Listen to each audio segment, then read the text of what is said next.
Hello YouTube friends and welcome to my channel. My name is Deidre from Our Upcycled Life. Today I have some upcycled glass jar projects for you to try. Have a couple different techniques. They're all really easy and I think you're going to really love them. So don't throw out those glass jars, save them, put them aside, and try out some of these techniques. Okay, let's get started. The first upcycle we're going to do is this glass jar, and I'm going to paint it with my homemade baking soda paint. If you haven't tried baking soda paint on any glass or ceramic, it works really well. I have a great recipe. I'll put the link down below in the description and you can try it out. I'm just going to put one coat over the whole glass jar, and you can see it's kind of got a little bit of a grainy texture. It's not a real smooth texture. One full coat, and then I'm going to let it completely dry, and then I'm going to put a second coat on, and it is a little bit streaky, but that's okay. We're going to fix it on our last coat. So I'm just going to put on our second coat right now. The second coat has completely dried, and that's key. You have to make sure you're letting your coats of paint dry completely when you're painting glass in between each coat. I'm going to take a little sponge and I'm going to sponge on that baking soda paint over that whole glass jar, and that's going to get rid of all of those brush lines. You just want to dab it up and down over the whole surface. It gives it a little bit of a pebbly texture, but I really love this look. This paint texture is quite similar to a chalk paint. It might have a little bit more texture than the chalk paint, but I really like it, and it adheres really well to the glass if you're trying to find something that's going to stay put. I've done up 2 glass jars, and now we're ready to put some graphics on them. For the graphics, I'm going to use my homemade decoupage napkins. If you can't find napkins that you want to use to decoupage with, you can make your own, and they're so simple. I have a full tutorial on how to do it. I'll put the link down below in the description. But what you're essentially doing is you're making your own napkins that are nice and thin and so easy to decoupage with. I printed off some of these graphics. They're going to be available in my Etsy store if you want to try them out. And I'm going to use the water transfer method to put these on the jars. When you're decoupaging with a napkin using this technique, I like to have a ragged edge around the graphic. You don't want to leave a straight edge because when you put it on, it doesn't blend in very well onto the bottle. I'm just taking a really stiff paintbrush, dipping it in water, and going all around the edge of that napkin just to make it nice and ragged. If you want to make your own decoupage napkins, you can use either a laser jet or an inkjet. Both will work fine. If you are using an inkjet, you might have a little bit of difficulty with the ink running, but you can prevent that by spraying your napkin over top of the graphics with a little bit of hairspray before you do this technique and put it on your bottle. And we're going to decoupage this on with my Mod Podge mat. Okay, this napkin is all ready. You want to turn it upside down, and I just have a plastic sleeve that I got at the dollar store. You're going to take a little rag, just dampen it in water, and then drip it over that napkin. Really careful. You have to be careful because it's going to be really fragile and it'll tear easy. Just pull out any little wrinkles or bubbles that you might have in it, and then you're ready to put it on the jar. Now we're going to take our Mod Podge mat, and we're just going to put a light coat over the whole area where that napkin is going to be decoupaged on. You don't want to put it on too thick. If you have it too thick, it's going to have a tendency to wrinkle and bubble really easy. So just a light coat. And now we're ready to put that custom-made napkin onto that upcycled jar. Put it exactly where you want it. And the nice thing about this technique is you can pick it up and kind of move it around a little bit if it's not exactly where you want it. And you're going to start from the center and just push all those wrinkles and air bubbles out until you have that napkin secured right to that jar.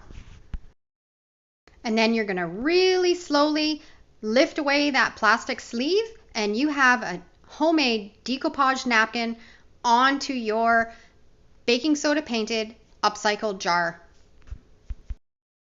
And you can see how well it blended right in with that paint. It looks fantastic. And now I'm just going to do the same process on the second bottle that I painted.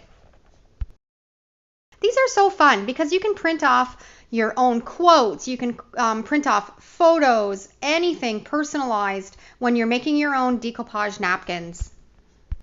And now we're ready to seal them up, and I love using this water-based polyacrylic sealer. It gives it a nice hard finish that's easy to dust down.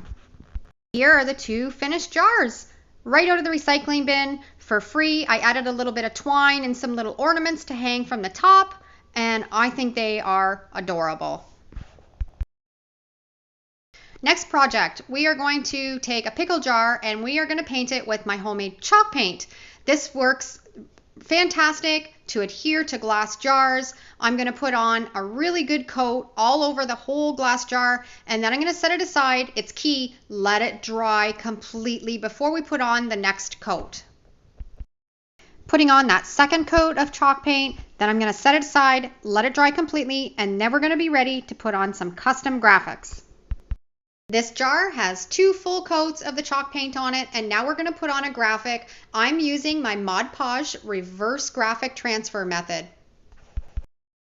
I've printed this off on my LaserJet printer, and you have to make sure if you're using words that you reverse them. If you don't reverse them, when you put them on your project, your words will be backwards. And I am going to use my Podge mat again to apply this onto the jar. You don't want to put too much on. You just need a light coat and put it all over that piece of paper, and then you're going to center it on the glass jar, and then we're going to set it aside and let it dry for 24 hours. That's key with this technique, is to make sure that you let it dry really, really well. Now this is dried overnight. I'm taking a damp rag with just some water, and I'm just dampening it till you can just start to see the graphic show through. And then you're going to just rub away all of that paper. This technique takes a little bit of practice, but once you get the hang of it, it is fantastic. And the projects that you can make is unbelievable. And that's it for this one. We're going to seal it up with some polyacrylic sealer. I saved the top off of this mason jar. I'm going to screw it back into the top, fill it right full of some beautiful greenery, and let's stay home. Next project, we're going to make a plant hanger with one of these thrift store banana hangers. I find them all the time in the thrift store. If you see one, make sure you grab it. I'm giving this a really distressed look with some 80 grit sandpaper.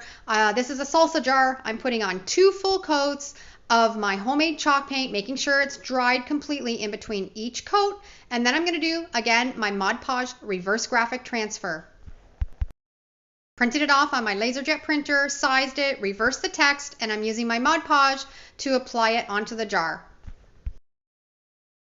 Put it onto your jar, make sure you rub out all the bubbles and wrinkles, set it aside, let it dry for 24 hours, and then you're going to dampen it with a rag and then just rub off all of the paper, and you're left with a fun graphic. I'm going to embellish this with some twine around the neck of it, and then I'm going to make a little hanger so we can hang it from that banana hanger and put a little faux plant in it, and it is just adorable. I have this in my kitchen, and if you are a reseller, these are fantastic to resell. Not a lot of cost involved in it, and it looks like a high-end piece of decor. I'm just putting in a faux succulent that I found at Winners. It fit perfect right in there, and then I'm hanging it on that little piece of twine, and look how cute this is, and it is so easy. It would fit in with a farmhouse theme or a boho theme. Next upcycle, I'm going to do this pickle jar. I had this knob in my stash in my shed using some E6000, and I'm going to glue it on the top of that lid, set it aside, let it dry completely. And then I'm soaking off the label in some hot soapy water, getting it really nice and clean, and then I'm going to paint it with my homemade chalk paint. I'm going to put 2 full coats on this jar, letting it dry completely in between each coat. And like I said before, I'll have a link to my chalk paint recipe down in the description. Works fantastic on glass. We're just going to put a real simple graphic on this one, Simply Blessed. And LaserJet printer, made sure I'd reverse my text, and I'm just going to use my Podge, put just a light coat over the entire graphic, and then place it on the jar. This product that I'm using right here is the exact same as Podge. You can find it at Michael's. It's actually a little bit more reasonably priced than the Podge. I pick it up every once in a while. Little knob has dried on top of the lid. I've taken it outside and I'm going to give it just a really good coat of my black spray paint. And now we're going to decoupage some napkins around that graphic. This is just a napkin I picked up at the dollar store. And when you're doing this, something like a flower, you want to make sure you're tearing it all around before you decoupage it on. If you just leave the straight lines of the napkin and when you put it on the jar, it just doesn't look very nice. We're going to rub off the paper on this graphic first before we decoupage onto the napkins. Just wet it with some water and taking my finger and rubbing all of that paper off. And that's all done. Let's get decoupaging. When you're decoupaging, less is more. You don't need very much product. Just put a real light coat on and then just place your napkin down exactly where you want it. Tap it down with your fingers to get all the bubbles and wrinkles out and just have fun with it. And look how cute this turned out. Just blended in perfectly with that graphic and the lid just finished it off perfectly. And there you have 4 upcycled glass jar projects. Let me know down in the comments which one's your favorite one. So head out to your recycling bin, root through those glass jars, pull some good ones out, and give some of these techniques a try. Thanks for watching, and we'll see you in the next video.